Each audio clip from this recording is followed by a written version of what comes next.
This, but I'm about to interrupt the viewing habits of Benny Profane, more especially Dave and Joe. And Dave, we saw you hobbling up the stairs just a moment ago. A football injury, I understand. What happened? Playing Subbuteo when drunk was how I did it, I think. Torn cartilage. Yes, right. Rob a Bank has been delayed somewhat, hasn't it, Joe? We were expecting it out in the summertime. What's the latest story on it? Who knows? We're the last people to know. Probably next year by the looks of it now.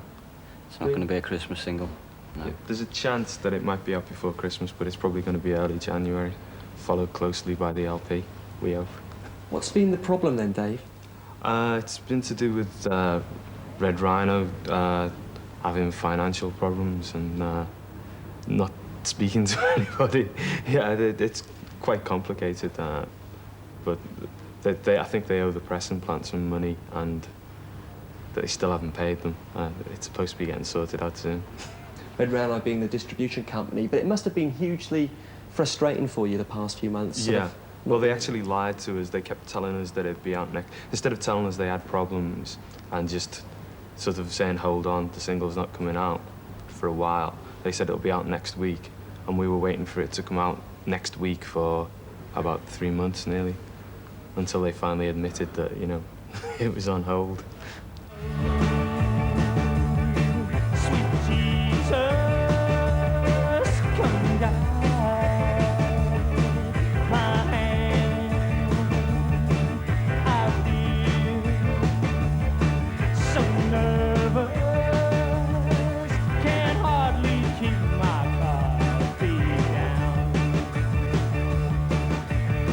Well, the idea of it is it's supposed to be this bloke who's been pushed into a position of that he's going to have to rob a bank because he's got no money and he's got no job and no future.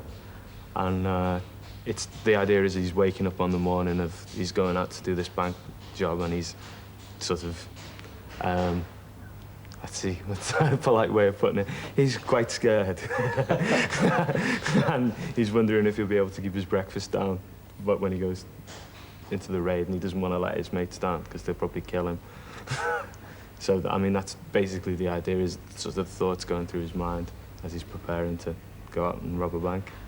One night I wake dreaming, one night covered in sweat, one night I wake up screaming, I've got no hope, no cash, no job, no hope, no cash, no job. I think I'll go and rob a bank. You said once, I think, that all the best stories have a darker side to them. Do you think that applies to your songwriting? Yeah, probably, yeah. I mean, it's not intentional. It's just that when you look back on it, you sort of realise that they're all a little bit sinister, I suppose. I'm thinking of one example in particular, and that was the Fear track, which was kind of an insight, really, because only a few weeks later, you had the King's Cross disaster happened, and there was a sort of link between them in a way, wasn't there? Quite an eerie link.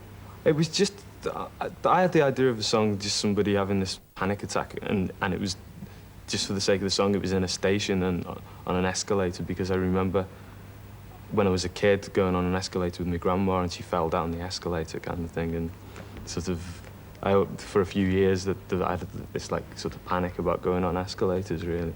I mean, that's what it actually started off about, and the idea was sort of just based around that, you know, you sort of create a scene in your head, and where is this person having this panic attack? Well, it's in this station or whatever. Yeah, it ended up other people coming up to us and saying we were a bit sick, you know, saying we were writing songs about King's Cross, when in fact it come well before that anyway. I've got no hope, no cash, no job, no hope, no cash, no love. I think I'll go and rob a bank. What is the position? Presumably you'll hopefully have an album out next year, will you? The LP is due January. I mean, it's got... It's ready to go. Yeah, they've sent the sleeve off. And it's another pressing plant they're getting it done at, so it may well even be out before Rubber Bank, the way things are going. And talking of hold-ups, if I can use a pun there, it must have been doubly frustrating for you because the music press have really got behind you, Dave, haven't they? I mean, Melody Maker, Paul Mathurin, Melody Maker rated you with the best band in the world. I mean, how do you respond to, like, fella. it must have cost you a lot of money. How do you respond to plaudits like that? We can't but agree with it, really. You know, yeah, it's not true. for us to differ with that. Yeah.